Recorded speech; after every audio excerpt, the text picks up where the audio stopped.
will be mostly sunny and 50 degrees. Natalie? Thanks, Elise, and steps have been taken to deal with it.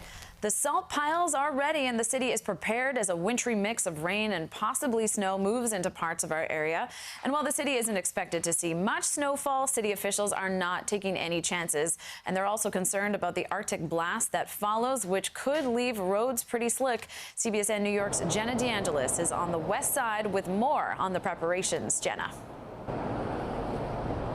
Well, Natalie, let's remember it was about this time last year that we dealt with that big Snowvember snowstorm that left this area a mess, especially on the roads. So the city is making sure this time to over-communicate and prepare. I want to move my umbrella just so you can see this big salt pile behind me. There's also salt on the roads, but I think, as Elise said, the big story today is going to be that drastic drop in temperatures. Temperatures so mild Monday night, many in Manhattan were wearing light jackets, some even in T-shirts. A fall-like forecast, which you will also wake up to, but city officials urge you don't let the morning mislead you. It will not feel like we are having winter weather. When you wake up, you will think you just need a light jacket. But before you know it, you'll need a winter coat with a hood to prepare for rain, which could turn into snow. By late morning, feeling like the 30s and 20s in the entire area.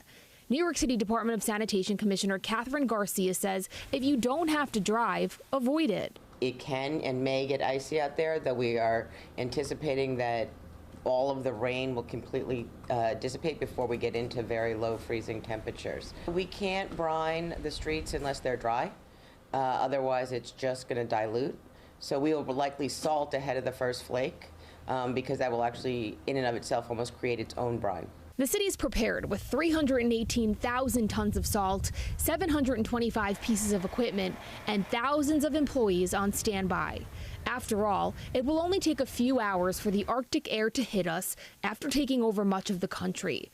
Snowfall caught some in Michigan off guard. I kind of feel like we skipped fall this year. In Chicago, more than 1,200 flights were canceled, but not before a plane slid off the runway on its second attempt to land. We didn't know what was coming. A lot of people were bracing for it, grabbing the seats in front of us. While we aren't expected to get accumulation in our area, bundle up and brace for bitter cold.